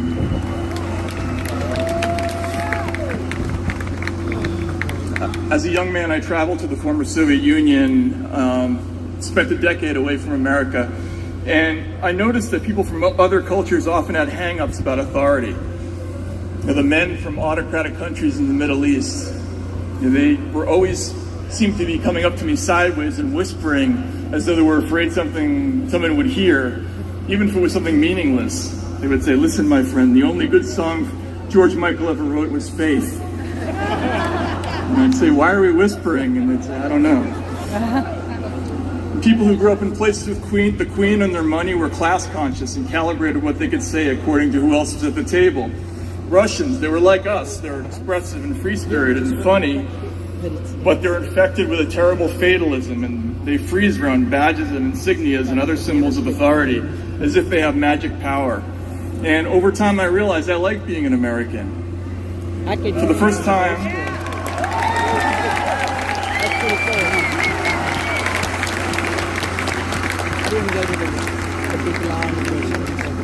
it's really something to see the American experience through the eyes of foreigners.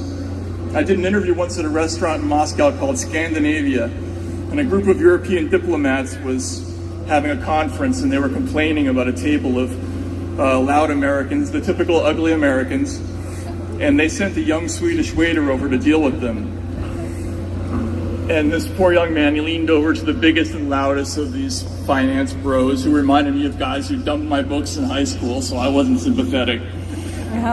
But he leaned over and he said, "If you could keep your voice down, sir." And the American turned and said, "Is that a question?" He said, "You mean be quiet, right?" And the kid said, "Yeah." And so he stood up and he said, "Look, you're over here because a bunch of Belgians over there are too afraid to come over here themselves. You're carrying that like the weight of the world. I can see it. Let it go, man." And now even the diplomats grew spines. They said, "Hey, we're not Belgians." The Americans said, "You're Belgians." They gave the floor to the kid who said, "Please be quiet." And they gave him a $100 tip, and the kid walked around the rest of the night like he owned the place, and he probably went on to, I don't know. But I realized at that moment there's a little bit of asshole in every American, and that's a good thing.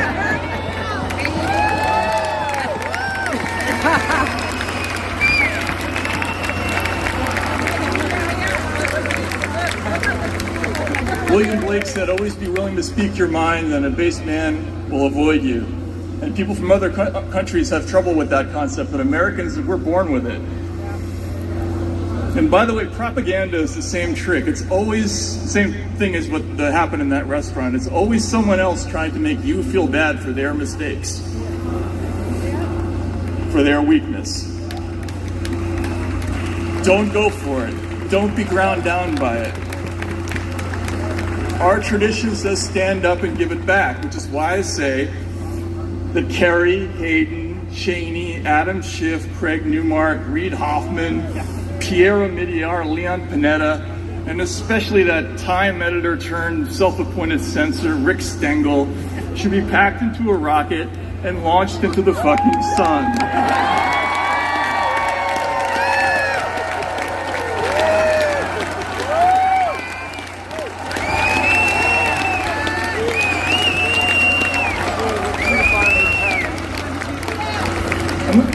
And let's be clear about our language. Madison famously eschewed the word toleration or tolerance when it came to religion, and he insisted on the word freedom or liberty instead, or free exercise. And this became the basis for the Virginia Declaration of Rights, which became the basis for the Bill of Rights. And that's why we don't have toleration of religion, we have freedom of religion. And why we don't have toleration of speech, we have freedom of speech.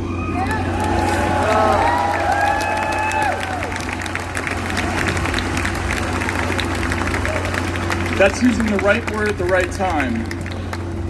So to the people who are suggesting that there are voices who should be ignored, or people who are suggesting that I'm saying that I'm encouraging mistrust or skepticism or of authority, or that I'm obstructing consensus, I'm not encouraging you to be skeptical of authority. I'm encouraging you to defy authority. Yeah.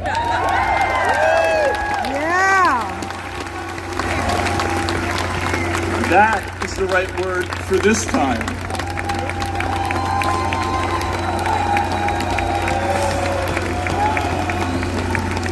And to all those snoops and nosy Parkers sitting in their Homeland Security funded centers of excellence, telling us day after day we must think as they say and vote as they say, or else we're traitorous, Putin-loving fascists and enablers of dangerous disinformation.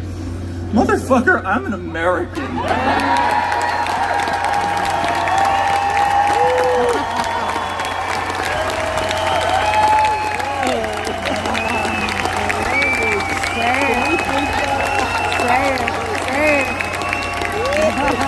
That shit doesn't work on us. And how can you impugn our patriotism when you're sitting in Klaus Schwab's lap, apologizing for the First Amendment to a crowd of Europeans? Yeah. Look in the mirror. We're not the problem. You're the problem. That's right. That's right. You suck. That's right. Yeah. Yeah. That's great. It goes all the way. Matt Taibbi, everybody. Woo! That was amazing. Okay, so this is a great pleasure for me to introduce our next speaker, because this is a man who's had the shit kicked out of him for decades over the one thing that many of us ignored: vaccines.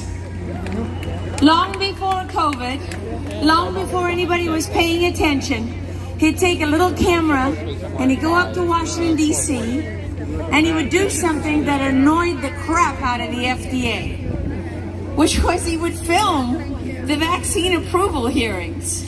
And what he discovered when all he did was roll his camera, he didn't edit it, didn't do anything to it. What he discovered is there is no approval hearing. They don't do their jobs. They go there and they rubber stamp whatever it is. And so all these years, I'm a mom, I'm giving birth, I'm giving my kids vaccines, and I never gave a thought to what I was putting in their bodies. That's right. And they denied that any vaccine engine existed. They hated Del Bigtree. They hated it. They couldn't stand it. Well, because all he did was capture them, document them, supposedly doing their jobs. And they weren't doing their jobs long before COVID. So congratulations to everybody who woke up during COVID. You owe that man, this man who's coming out here in a few moments, you owe him a debt of gratitude, because he was in that fight long before millions of us. Thank you. They tried to get rid of him every way they could. Every way they could. They have been relentless. And I just want to say, if there are any journalists here today who are going to write that this is a far-right gathering, that anyone here is ultra-right, that anyone here is a conspiracy theorist, I don't know, excuse my French, but you can go fuck yourselves. How about that? Okay. Ladies and gentlemen, I want you to welcome to the stage a man who has a very special place in my heart. He is a funny fucker. When you get him on a roll, let me tell you, you want Del Bigtree on a roll, because he is as smart and funny as he is brave. And I hope he's ready. Where are you? Del Bigtree, come on out here. Del Bigtree!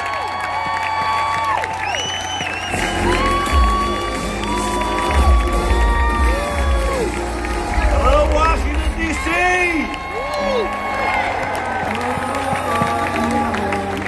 We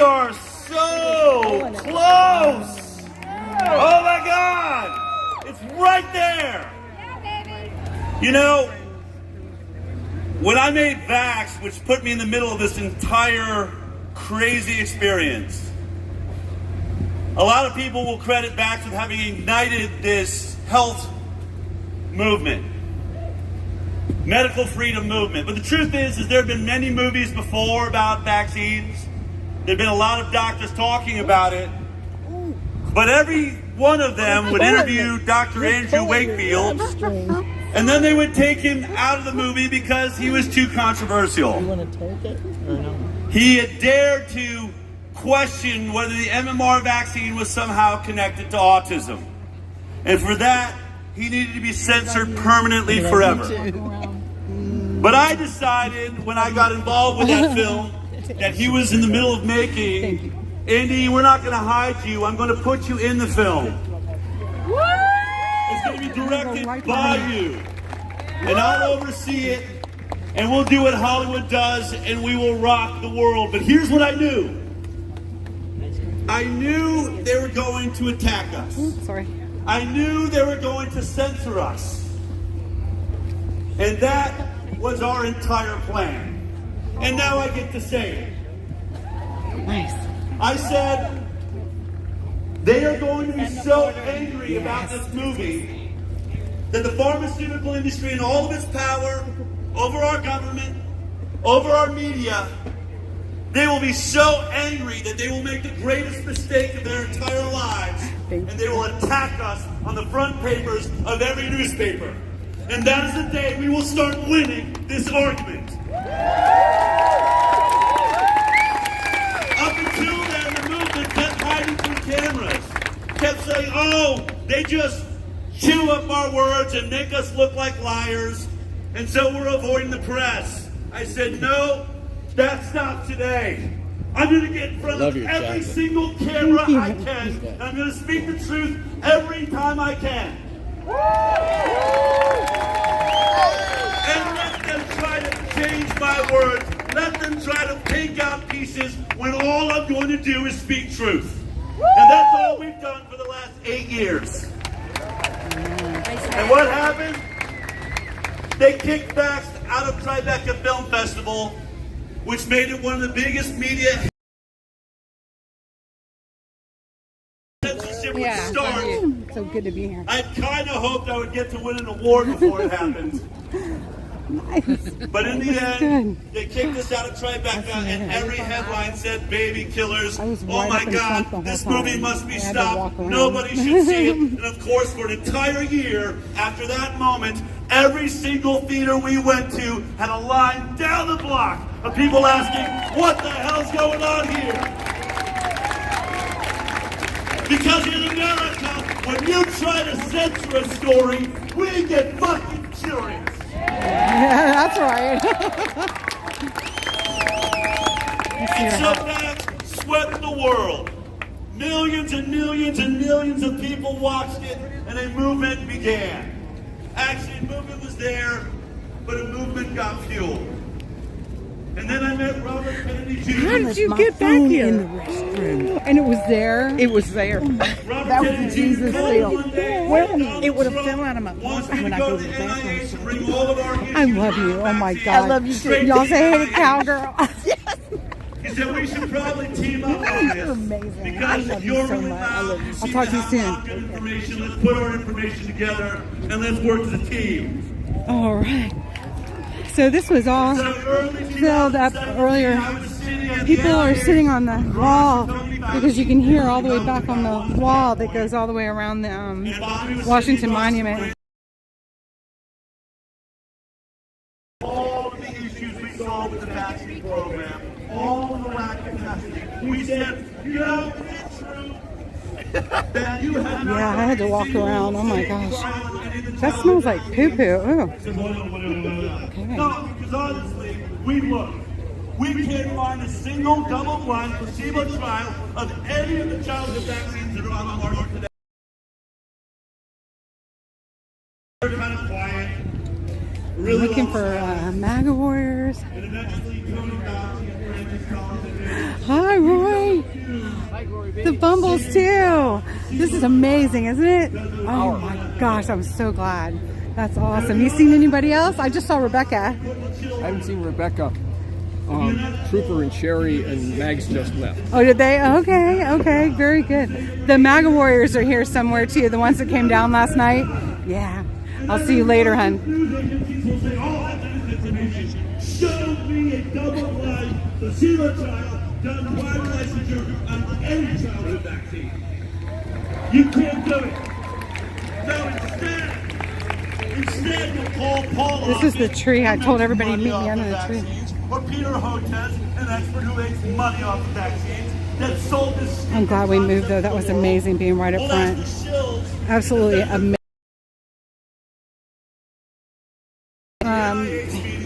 Del Bigtree or anyone else from up front and close and personal, go to rescuetherepublic.com, rescuetherepublic.com, and you can see the rest of the rally up front and close and personal.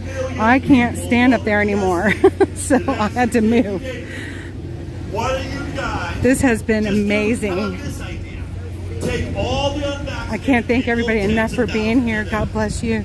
If anyone would like to contribute to travel expenses, it was greatly appreciated. I've been doing more and more, less and less taking care of responsibilities. But this is a huge responsibility with our We are the home of Microsoft. We are the home our elections looming.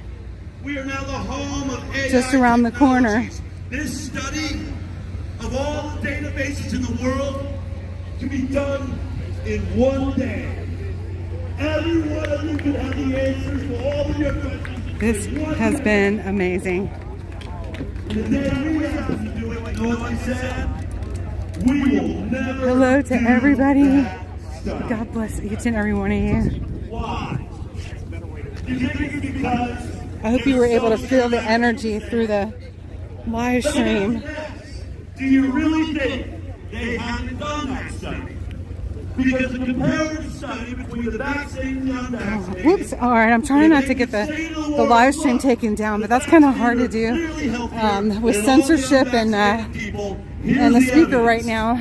So, thank you so much. God bless you. Robert Kennedy's not about to storm your capital and take over your regulatory agencies. Free Day 6. Free Day 6. Look at these Dalmatians. Oh my gosh. Aren't they amazing? Somehow to fix it, to make the data look like vaccinated people are actually healthy. They are huge. You know they've done it. You know they studied it just the way they studied the COVID vaccine. And just like that, because I knew they are amazing, aren't they? Oh my goodness. Show you how powerful they think you are, how powerful they think you are, by shutting you guys. This was an epic couple of days for me. In your home, by taking away your voice, by taking away your ability to share with people you are listening. JoinTheResistance.org. You can watch it there too. Super thank you, Wyoming girl. Thank you to all of my mom. You're gonna text them? Okay, awesome. So I may come back live again, but I'm gonna take a break for right now and try not to attract any stalkers. So God bless each and every one of you. And I know it does, but y'all are right there with me. Where YouTube is the easiest to use, and so I do my best to try to keep up with it and keep it up and running. So with your help, we've been able to do that for 2.5 years, which is really very, very remarkable. So I love you all. Shannon, hello to my lurkers in the background. You know who you are, and so do I. I'm so grateful. I love you too. Thank you for joining me. And I will be live shortly again. You're so welcome. Thank you for being here. If you like the content, please consider a contribution to help keep this channel going, which means helping to keep me going. I appreciate everything, and I'm very careful. I'm a careful ward of all the donations that do come through. I thank you all so much. Hi, Carrie. I see you. Hey, Parte. Darlene. Carol. Wyoming girl. Ridgeline. Jericho. Yeah, censorship sucks. Pamela K. Cindy. Hello. Steven. Darlene's in here. Cody. God bless each and every one of you. I can't go through the whole list, but I'm grateful to all of you. I'll be back live again. I'm just getting out of breath now, so I've got to give my arms a rest. I've been holding the gimbal the whole time too and standing. It's like starting to be a little questionable if I can continue to do that or not. So time to take a break. All right, World War II Memorial straight ahead. They have the MIA POW flags flying with the American flag. Beautiful. And it's so hard, y'all, to keep the video straight, but it was so good to be there live. Lots of runners in DC.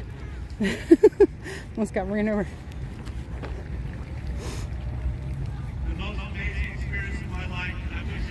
All right, y'all.